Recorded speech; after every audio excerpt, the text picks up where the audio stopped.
ரொம்ப ஆச்சரியமாக இருந்தது. ஒரு சாதாரண தொழில் தானே பண்ணுறாங்க, ஒரு எளிமையான ஒரு வாழ்க்கை தான் வாழ்கிறாங்க.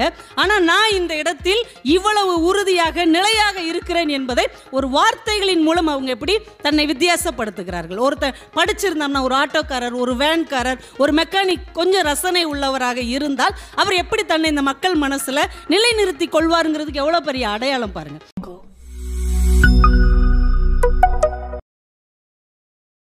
எப்போ பார்த்தாலும் இலக்கியம் அப்படின்னு அந்த ரீதியிலே போயிட்டுருக்கிறீங்க. விருதுநகருக்கு ஏற்ற மாதிரி கொஞ்சம் கலகலப்பாகவும் கொஞ்சம் வித்தியாசமாகவும் பேசுங்க அப்படின்னு ஒரு நண்பர் என்கிட்ட கேட்டுக்கிட்டார். அதனால தான் மாற்றி யோசித்தால் வெற்றி அப்படின்னு ஒரு தலைப்பை இந்த மண்ணுக்காக நான் கொடுத்துருக்குறேன். ஏன்னா மாற்றம் ஒன்று தான் இந்த உலகத்தில் மாறாத ஒன்று.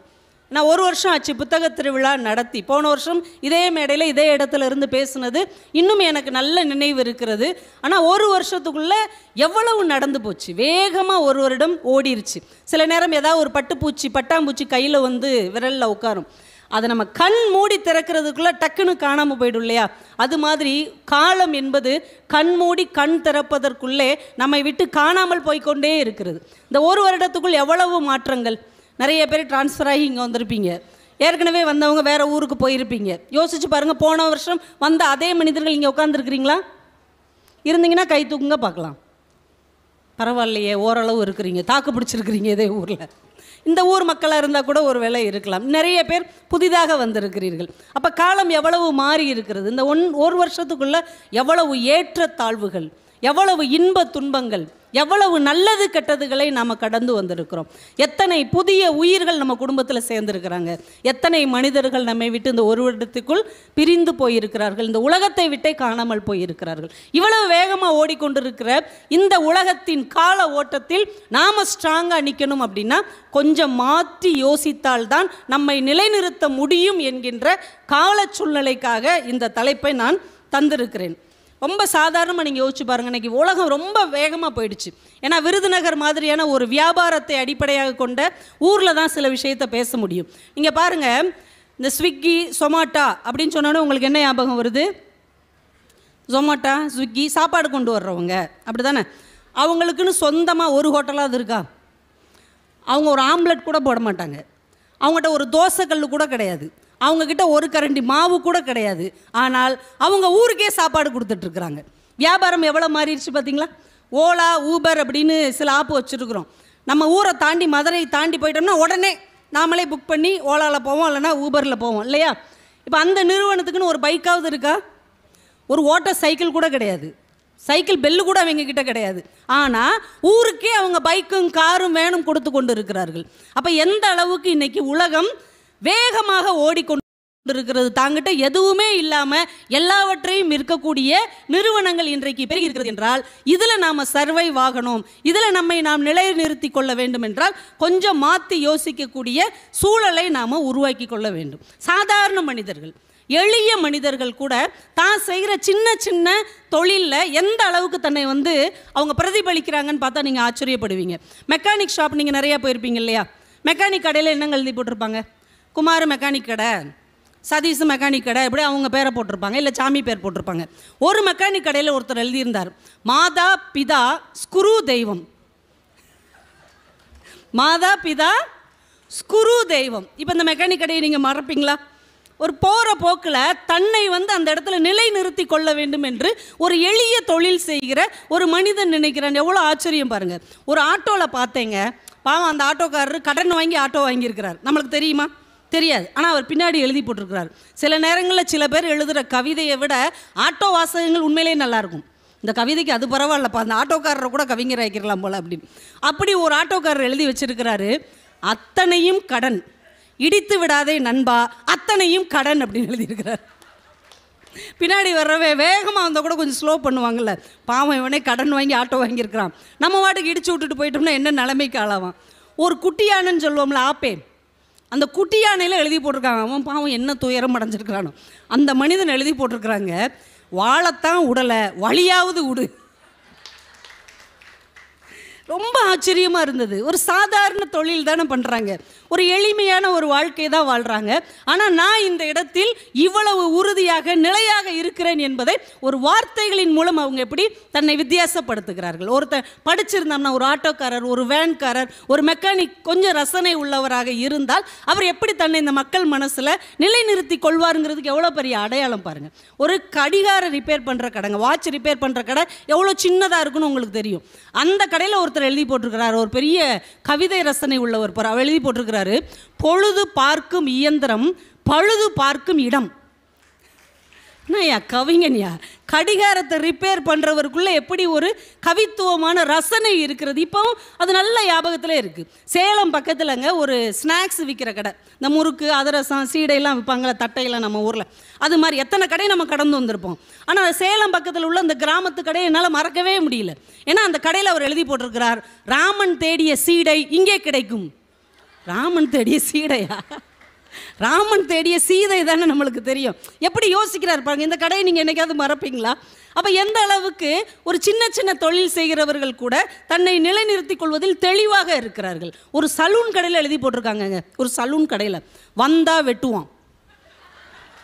இப்போ யார் எழுதி போட்டாலும் கொலவெறி ஆயிடுவோம்.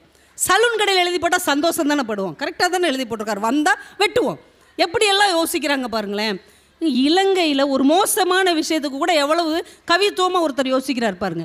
இலங்கையில் ஒரு மதுக்கடையில் எழுதி போட்டிருக்கிறாங்களாம். எங்கள் பட்டிமன்றத்தில் தான் ஒருத்தவங்க மேடையில் சொன்னாங்க. ஒரு மதுக்கடையில் எழுதி போட்டிருக்கிறாங்க, குடித்தால் நீங்கள் செத்து போவீர்கள். தானே மதுக்கடையில் எழுதி போட்டிருக்காங்க. இப்படி எழுதி போட்டால் எவ்வளோ நல்லது. குடித்தால் நீங்கள் செத்து போவீர்கள், குடிக்காவிட்டாலும் நீங்கள் செத்து போவீர்கள், குடித்து விட்டு தான் சாகுங்களேன். என்ன மனுஷங்க, தன்னை எப்படியெல்லாம் அது ஒரு மோசமான விஷயம், அது சொல்லவே கூடாது. ஆனால் அவங்க கூட எப்படியெல்லாம் ஒரு யோசித்து இப்படியெல்லாம் பண்ணலாம் அப்படின்னு யோசிக்கிறாங்க. ஒரு வீட்டிலங்க முருங்கை மரம் சாட்டையாக முருங்கைக்காய் காய்க்குது. வர்றவங்க போகிறவங்களாம் பறிச்சுட்டு போயிருக்காங்க. ஒரு நாள் ஸ்லேட்டில் எழுதி அந்த ஓனர் தொங்க விட்டுருக்காரு, தயவு செய்து ஒரு காய் மட்டும் திருடவும். கண்டிப்பாக வாசிக்க தெரிஞ்சவங்களா இருந்தால் ஐயோ பாவம், வர்றவங்களாம் திருடிட்டு போனால் இருந்தாலும் சாம்பார் வைக்கிறதுக்கு என்ன செய்வார் அப்படின்னு ஒன்று திருடிட்டு போவாங்கல்ல. இது எவ்வளோ பெருந்தன்மையான ஒரு மனசு. எல்லோரும் சுவத்தில் நோட்டீஸ் ஒட்டாதே அப்படிலாம் எழுதுவாங்க. ஒருத்தர் ரொம்ப நல்ல மனசு உள்ளவர், நோட்டீஸ் ஒட்டாதே நண்பான்னு எழுதி போட்டிருக்காரு. கீழே ஒருத்தர் எழுத மாட்டேன் ஒட்ட மாட்டேன் நண்பா அப்படின்னு எழுதி விட்டு போயிருக்கார். யார்கிட்டையும் ஒன்றும் பேச முடியலை. எவ்வளவு வித்தியாசமாக அவர்கள் தங்களை இங்கே நிலைநிறுத்தி கொண்டிருக்கிறார்கள். ஒரு சாதாரண நகைச்சுவை கூட நம்ம எவ்வளோ எளிதாக கடந்து போயிடுறோம். ஆனால் அதில் கூட சில பேர் தங்களை வேறு லெவலில் யோசிக்கிறாங்க. வேறு லெவல் அப்படின்னு ஒரு வார்த்தை கேள்விப்பட்டிருக்கீங்களா மேயர் மேடம்? இப்போ எல்லாமே வேறு லெவல் தான். பிள்ளைகள் பாடம் நடத்துறது எல்லாமே இன்றைக்கி வேறு லெவல். நீங்கள் சாதாரணமாக யோசிச்சு பாருங்கள். பிள்ளைங்களுக்கு 1000 ரைம்ஸ் சொல்லிக் கொடுங்க, மாரிமுத்தப்பா மாதிரி ஒரு வாத்தியாரை வச்சு, ஒன்றும் மண்டையில் ஏறாது பிள்ளைகளுக்கு. ஆனால் நீங்கள் சொல்லி கொடுக்காமையே சிலதை சொல்லுவாங்க, கேள்விப்பட்டிருக்கீங்களா? உருளைக்கிழங்கு செல்லக்குட்டி,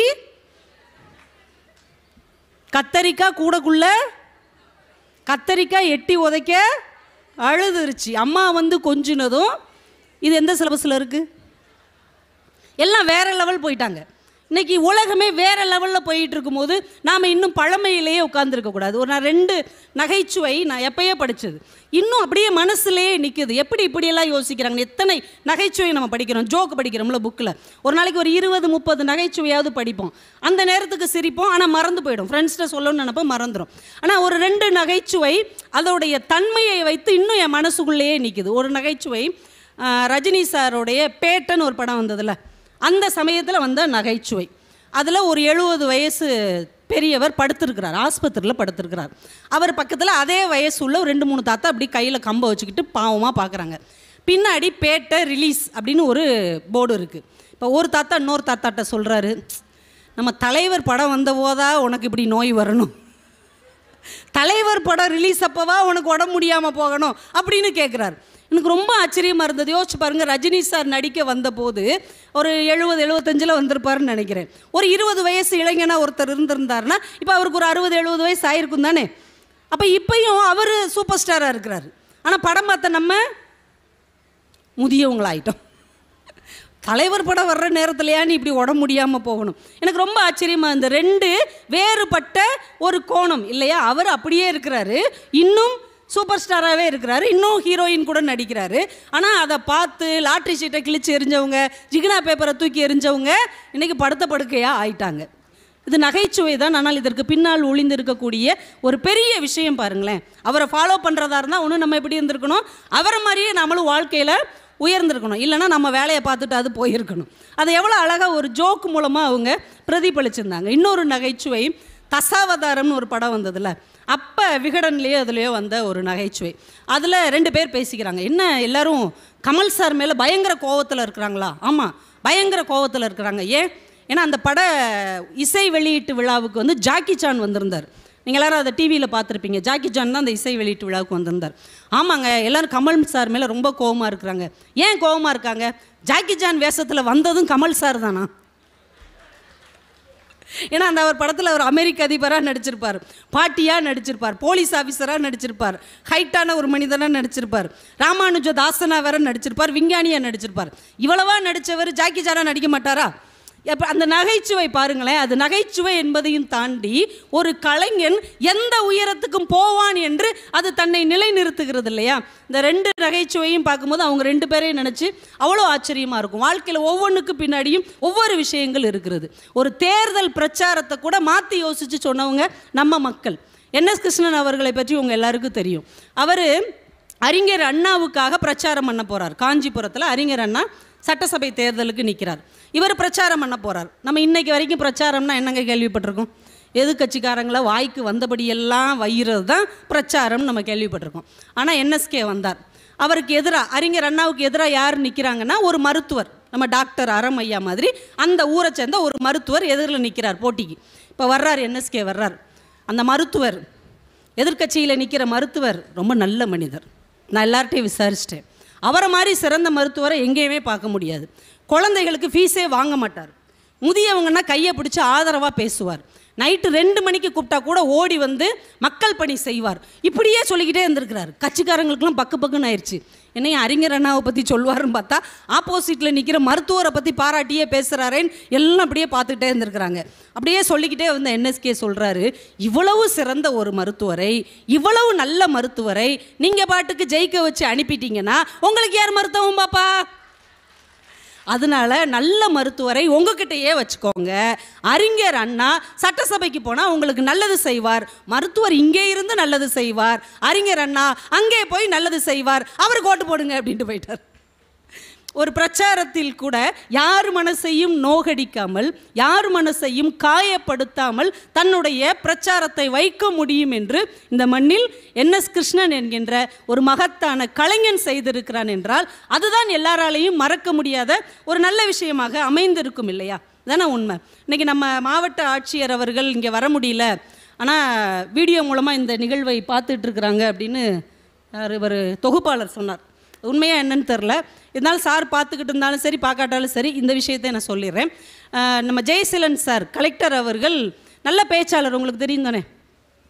எத்தனை பேருக்கு தெரியும்னு தெரில. தமிழ் பேச்சு உயிர் மூச்சுன்னு ஒரு நிகழ்ச்சி நடந்துகிட்ருக்குல்ல, ரொம்ப வருஷம் முன்னாடி நடந்த, அப்போ இவர் மாணவராக இருந்தார், கல்லூரி மாணவராக இருக்கும்போது நடந்த தமிழ் பேச்சு உயிர் மூச்சு நிகழ்ச்சியில் கலந்துக்கிட்டவர் நம்முடைய மாவட்ட ஆட்சியாளர்.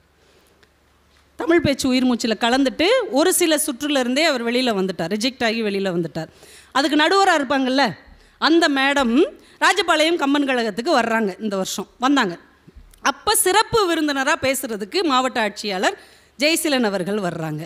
இப்போ தான் அவர் மேடையில் சொல்கிறார், தமிழ் பேச்சு உயிர் மூச்சில் நான் கலந்துக்கிட்டேன் மேடம், நீங்கள் தான் என்னை ரிஜெக்ட் பண்ணீங்க, இன்றைக்கி நீங்கள் இருக்கிற விழாவுக்கே நான் சிறப்பு விருந்தினராக பேச வந்திருக்கேன். ஒரு மாணவனாக இருக்கிறவனை நீங்கள் ரிஜெக்ட் பண்ண முடியும், மாவட்ட ஆட்சியாளராக இருக்கிற ஒருவரை நீங்கள் ரிஜெக்ட் பண்ணவே முடியாது. இதுதான் மாற்றி யோசிக்கிறது. எந்த இடத்துல நம்மளை விலக்கி விடுறாங்களோ அந்த இடத்துல கம்பீரமாக வந்து நிற்கிறோம் பார்த்தீங்களா, அதுதான் வெற்றி என்பதை இந்த கல்வியும் வாசிப்பும் நமக்கு நிரூபித்து கொடுக்கும் என்று நம்ம கலெக்டர் அவர்களே ஒரு சாட்சியாக இருக்கிறார். சாய் பல்லவி அப்படின்னு ஒரு நடிகை உங்களுக்கு தெரியும், நல்லா நடிப்பாங்க, டான்ஸ் ரொம்ப ஆடுவாங்க, நல்லா ஆடுவாங்க. அதே தொலைக்காட்சியில் உங்களில் யார் அடுத்த பிரபுதேவா அப்படின்னு ஒரு டான்ஸ் போட்டி நடந்தது. அதில் இந்த அம்மா வந்து டான்ஸ் ஆடினாங்க. நீங்கள் நல்லாவே ஆடலைன்னு அவங்கள ஊருக்கு அனுப்பி விட்டாங்க.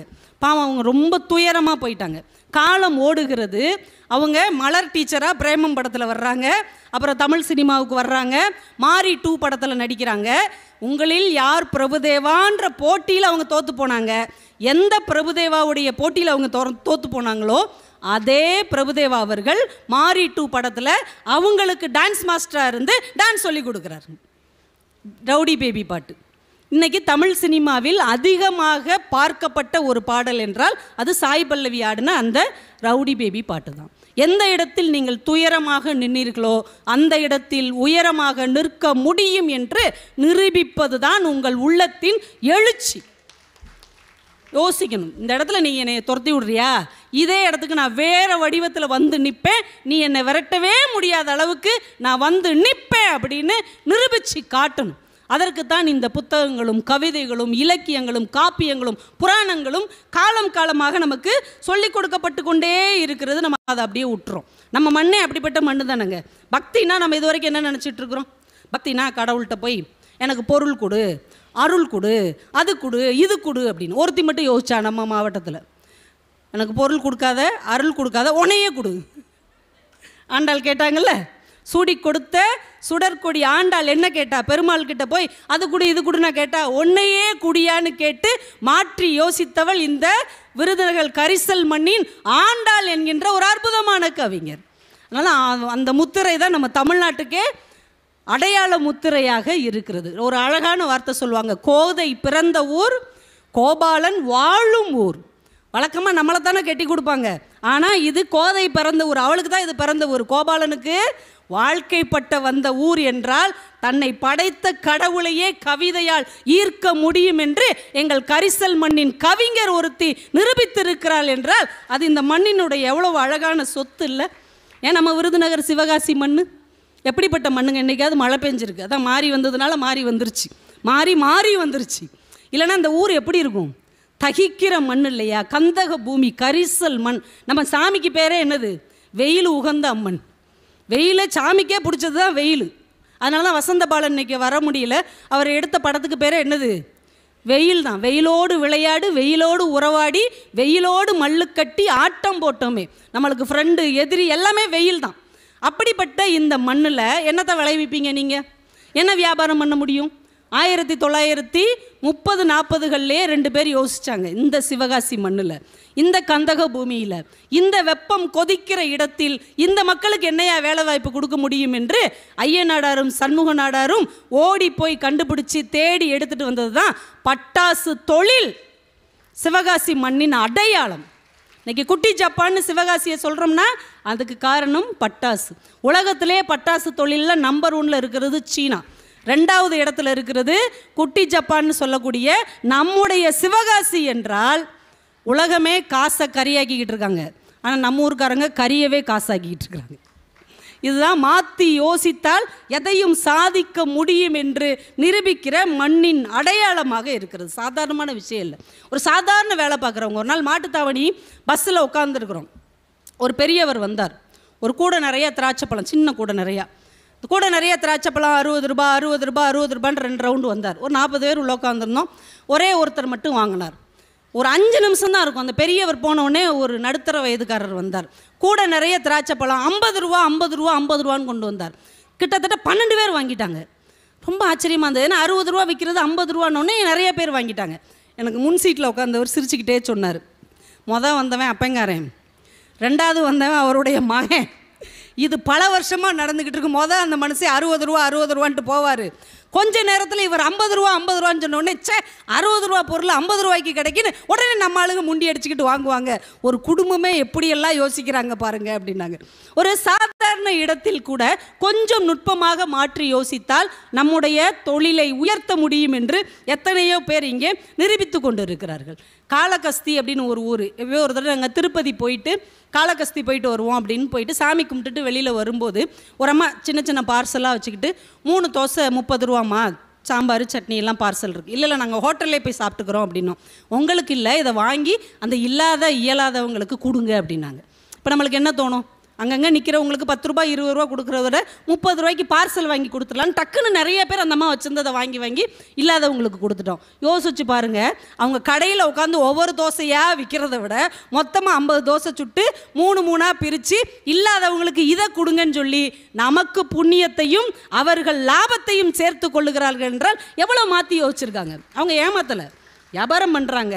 அந்த வியாபாரத்தை நம்மளை எப்படி ஏற்றுக்கிட வைக்கிறாங்க பாருங்கள். இப்போ அந்த அளவுக்கு சாதாரண மனிதர்கள் கூட தன்னை இன்றைக்கு ஒவ்வொரு இடத்துலையும் ஸ்ட்ராங்காக வச்சுட்டே இருக்கிறாங்க. ஏன்னா விருதுநகர் வியாபாரிக்கு வித்து போடு செல்லக்கணுன்னு தான் இப்போ எல்லாம் டிக்டாக்ல ஓடிட்டே இருக்குது. ரீல்ஸில் பூரா பார்த்தீங்கன்னா மொழியே தெரியாதவங்களாம் நம்ம பாட்டை பாடி தான் ஆடிட்டு இருக்காங்க. விருதுநகர் வியாபாரிக்கு வித்து போடு, என்னத்தை வித்து போட போகிறாங்கன்னு தெரியல. ஆனால் எல்லாம் ஆடிட்டு இருக்காங்க. என்னடா விருதுநகர் இவ்வளோ ஃபேமஸ் ஆயிடுச்சு திடீர்னு அப்படின்னு நம்ம ஆச்சரியமாக பார்த்துட்டே இருக்கிறோம். ஆனால் எவ்வளவு எப்படியெல்லாம் யோசிக்கிறாங்க பாருங்கள். அந்த நீங்கள் கோனைஸ் உருவான கதை உங்களுக்கு தெரியும்னு நினைக்கிறேன். கோனைஸ் சாப்பிட்ருக்கீங்கல்ல? கோனைஸ் ஒன்று உருவாக்குறதுக்கு முன்னாடி கப் ஐஸ் தான் இருந்திருக்கு. அந்த பேப்பர் கப்பில் ஐஸ் வச்சு தான் கொடுப்பாங்க வெளிநாட்டில். அப்போ பீச்சில் ஞாயிற்றுக்கிழமை ஆனால் எல்லாம் ஐஸ்கிரீமை சாப்பிட்டுட்டு கப்பை அப்படியே தூக்கி போட்டுட்டு போயிருக்காங்க. மறுநாள் அதிகாலையில் அந்த குப்பை அள்ளுற தொழிலாளிகள் இருப்பாங்களா, அந்த பணியாளர்கள் ரொம்ப கடுப்பாக அந்த குப்பையை அள்ளி போடும்போது இவ்வளோ பெரிய குப்பை தொட்டி இருக்குது, ஒருத்தனாவது அதை கொண்டு வந்து போடுறான்னா பாருங்கள், பொறுப்பு இல்லாதவன். இனிமேல் என்ன செய்யணும், அந்த ஐஸை தின்னு குப்பையில் போடாமல் இப்படி போடுறான்ல, அவன் வாயிலே அந்த கப்பை வச்சு திணிச்சு விடணும், அப்போ தான் இவன் திருந்துவான் அப்படின்னு 2 பேர் பேசிக்கிட்டு இருந்திருக்காங்க, துப்புரவு பணியாளர்கள். அப்போ அந்த ஐஸ் கடை ஓனர் அந்த வழியாக வாக்கிங் வந்தவர் இதை கேட்டு சிரிச்சிட்டு யோசிச்சிருக்காரு, உண்மையிலேயே ஐஸ்கிரீமையும் சாப்பிட்டவுடனே அந்த கப்பையும் வாயில் வச்சு திணிக்கிற மாதிரி இருந்தால் எப்படி இருக்கும்? அந்த யோசனையின் அடிப்படையில் வந்தது தான் கோன் ஐஸ். கப்புக்கு பதிலாக கோன். அப்போ அதையும் சாப்பிடு இதையும் சாப்பிடு, குப்பையும் வராது இல்லையா, இன்னொரு வித்தியாசமான டேஸ்ட்டும் கொடுத்த மாதிரி ஆயிரும். இப்போ இதை உள்வாங்கிக்கிட்டு நம்ம மதுரையில் ஒருத்தர் என்ன பண்ணாருன்னா, டீயை டம்ளரில் கொடுத்தா கழுவி கொடுங்கங்கிறாங்க, நல்லா கழுவுனீங்களான்னு கேட்குறாங்க, பேப்பர் கப்பில் கொடுத்தா இதில் மெழுகு தலைவிரிக்கான்னு கேட்குறாங்க, பிளாஸ்டிக்கில் கொடுத்தா ஐயோ இது உருகிருமே அப்படிங்கிறாங்க. யோசிச்சாங்க, பிஸ்கட்லேயே கப்பு தயாரிச்சிட்டாங்க. பிஸ்கட்லேயே கப்பு, அதில் டீயை ஊற்றி கொடுத்துருவாங்க. அது ஒரு குறிப்பிட்ட சூடு அளவுக்கு தாங்கும், அதுக்குள்ளே நீங்கள் டீயை குடிச்சிட்டு பிஸ்கட்டையும் சாப்பிடலாம். எப்படி வித்தியாசமாக யோசிக்கிறாங்க பாருங்கள்.